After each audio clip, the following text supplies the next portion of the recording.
Hey folks, welcome back. So this week, as I kind of alluded to last week, we are going to be working on a new, different project. But to kind of show you what we're going to do with that, let's head outside. Yesterday, as you can kind of see, we actually got a whole bunch of ice coming up through here, and it was kind of nasty out, so I didn't even come out here yesterday at all.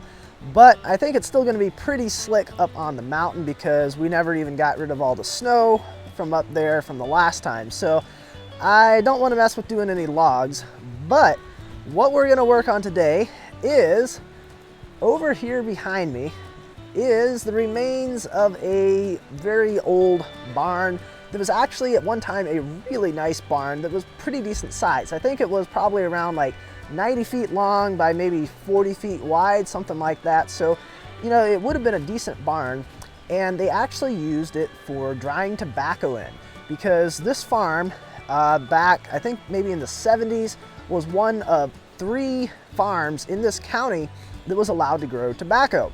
Now, over on the other side of the creek, and you can probably kind of see it through there somewhere, there's another barn, and that one is actually built on a tobacco barn style. That's just kind of what would be called as a tobacco barn. However, they didn't use that one for drying tobacco. They used this one.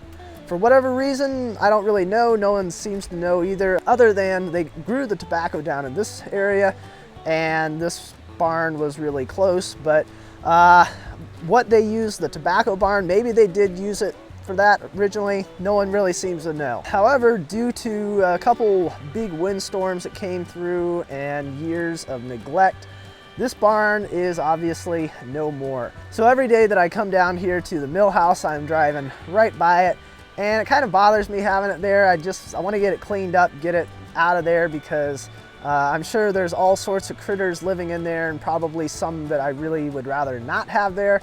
So it's a project that needs to get done. It's going to take a long time to do, and today seemed like a good day to start on that. So the first thing that we need to do is get our skid steer attachments here moved out of the way. I've kind of got them lined up along there.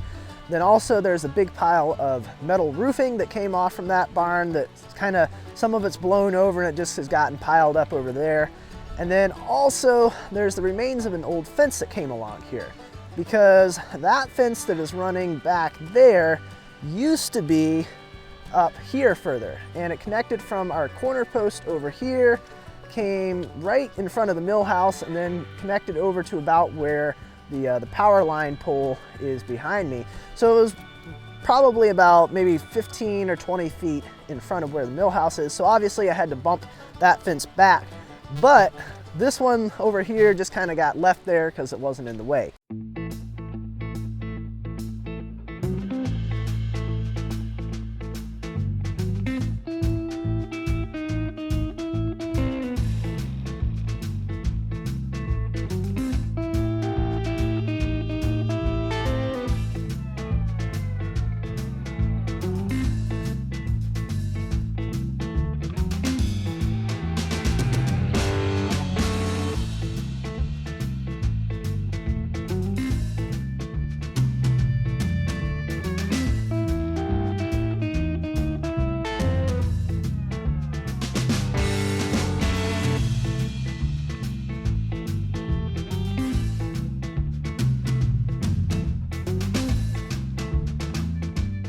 So in case you guys have never met it before, this is the Intimidator. And yes, it is just as awesome as it sounds. It's kind of like the brush grapple, except it goes this way instead, and it does a really good job of doing it, and it looks awesome. Now what we can use this for is, generally it's used for pulling out like brush and stuff that you don't want, small trees, things like that, but it also does a really good job of ripping out fence posts. So we're gonna go through and pull out all, well, not that one. That would not be good to pull that one out. We're gonna leave that one there. We're gonna pull all of these fence posts out of here. We can take this little scrubby, whatever that is, out of there, and then get all of that stuff out of there, get all that stuff cleaned up, and then that will give us some good access to the barn.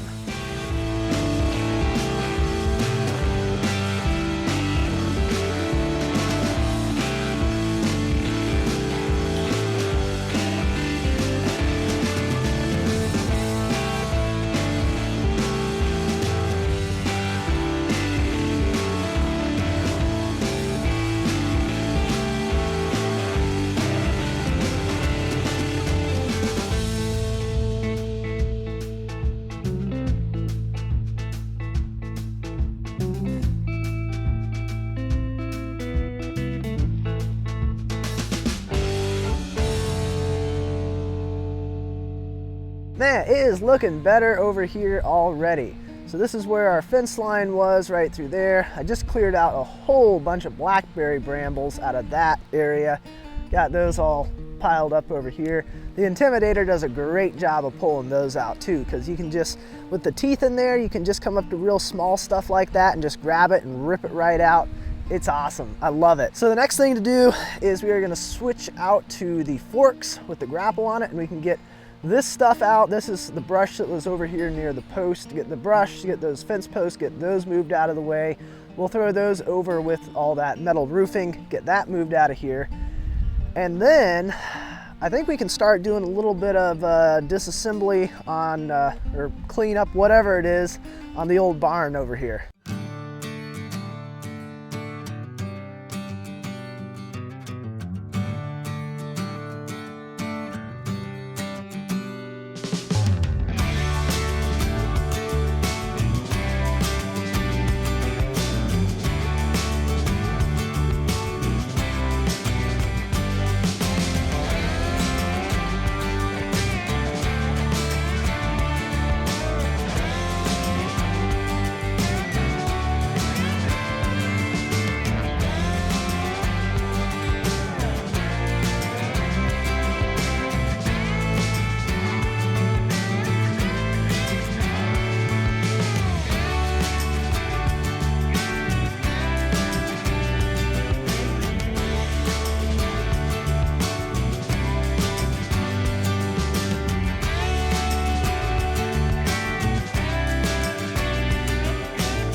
All right, well, I think this gives you a little bit better idea of the size of this barn and the task that we have in front of us. I think that probably the first thing to do is just start dragging some of these roof sections out of here and getting that out of the way, and then we can see what's underneath.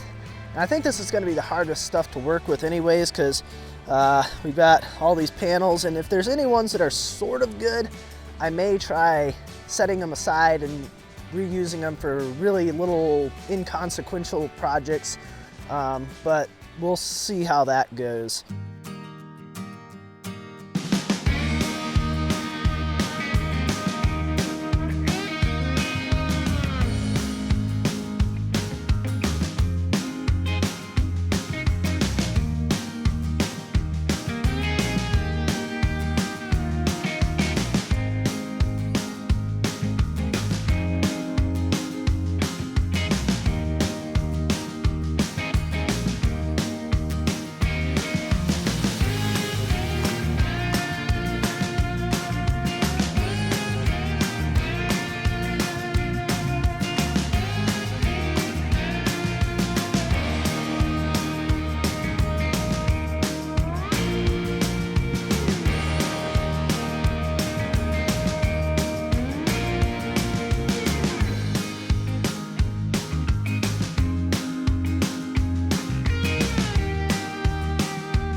So for those of you that are curious, this beam that I just pulled out of here, it's long.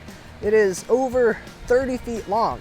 And not only that, it's broken. So this is not even the full length of what it was originally. And I think that this other piece I've got over here by the light pole, or by the electric pole, I think that was the other part of it, and that is over 10 feet long. So altogether, this thing was like 40, 45 feet long. One single beam. And I think this was the ridge beam that would have run, you know, right down the peak of the barn roof. And that actually kind of makes sense because, like I think I said earlier, the barn from end to end, I think was around 90 feet long. So they would have probably, somewhere under there is another beam that's probably like 45-ish feet long. That would have been the other half of it.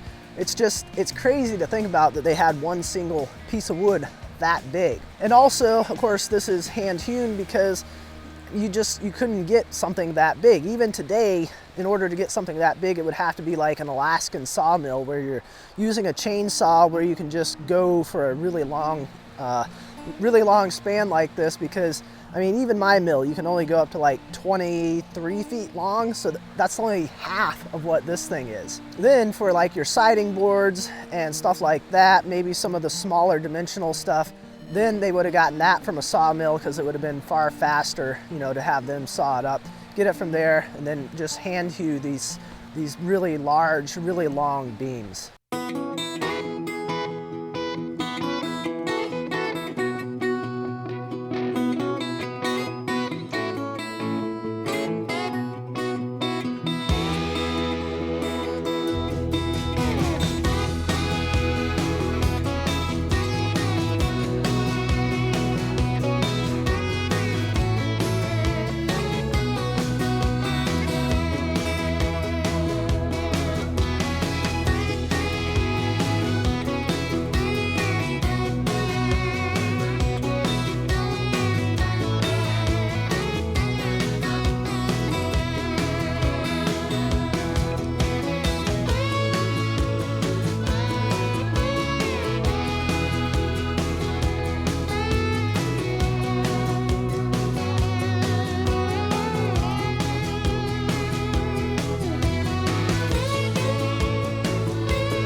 Alrighty, well, the sun is dipping down and the temperature is very rapidly dropping off here, but we did make a decent dent in this thing here today. We cleared out all this space over here, which is now a muddy mess after running the skid steer through it.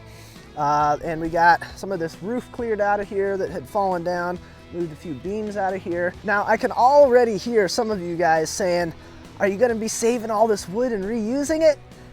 No, I am not saving all of this wood and reusing it, because frankly, most of it is already rotten, and there might be 1 or 2% of this stuff that's good to reuse, but particularly all of this siding, you know, 1-inch stuff, we're gonna have a real big bonfire after this is done, and that'll be the end of that. However, I am setting aside all of the big beams, all of these hand-hewn beams, and some of them I don't think are going to be reusable, like that first one I showed you, you know, the really big ridge beam. I don't know. It's wet, which means that it's, you know, probably got bug damage and stuff like that in it. Now, that last beam that I just pulled out of here, you see this? It's dry. And if you look around the rest of the farm here, you take a look at the creek, it's wet. It is very wet around here. We got snow, we got ice, we got more snow, we got some rain, we got some, it's been a mess. But anyways, that beam is dry. So it was fairly well covered by some of that roof that we had there. So it might actually still be good. And then also over here, another beam that we just kind of uncovered. This guy right over here, that thing's pretty dry too. On the ends, it's a little bit wet, but for the most part, it's dry. And that is huge. So we may be able to salvage a few of these bigger beams out of here. Now, what we'll do with them, I don't know. I think it'd be really cool, and I'm not saying this is gonna happen, but I think it'd be really cool if we could maybe use it in the farmhouse rebuild when we get around to finally doing that. Not saying it's gonna happen, but I think that would be really cool if we could reuse some of these hand-hewn beams from this barn when we get around to rebuilding the farmhouse. All right, well, we are back at it again here today, and we are just gonna kind of get back into the same spot that we were working on before. I'd like to move this way a little bit because we're almost at the end of the barn here. So I think it'd be good if we could start going this way just a little bit and then maybe work our way in instead of just being in a random spot on the side. I don't know, it probably doesn't make any difference.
Alrighty, well, we've kind of got this bit of a corner of the barn cleared up here. I know I'm looking into the sun there. You guys are looking into the sun, so it's kind of hard to see. But for the most part, it's cleared up. We do have a little bit of small stuff. These are just broken pieces of rotten board. That's pretty much all that is. There's a few little pieces of roof and stuff like that. But we'll need to switch over to the brush grapple to get all this stuff cleared out of here because it's just way too small for the forks to pick up on it. So that's not going to work for this small stuff. Now, this barn used to have sort of a silo on it of sorts. It was a wooden silo, and all of these boards are tongue and groove, and they're like maybe 1.5 inches thick. I mean, they're good sized boards, and they're only like maybe 3 inches wide, something like that.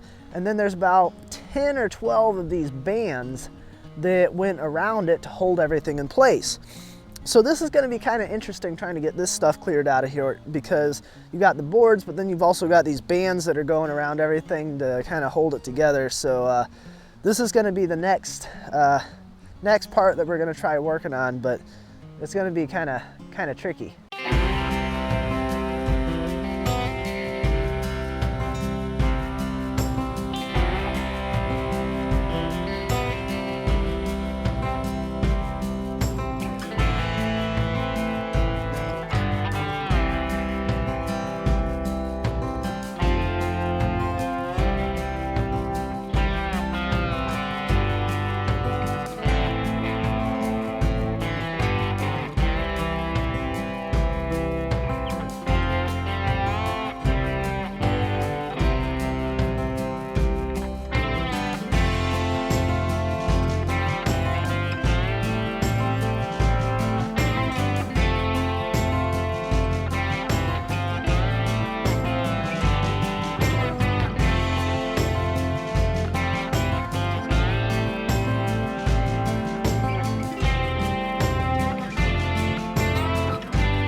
The rest of these boards are frozen in place, so these other two bands that are over here are underneath those boards, so those are just going to have to wait until it warms up a little bit. Alrighty folks, that is going to be it for this week.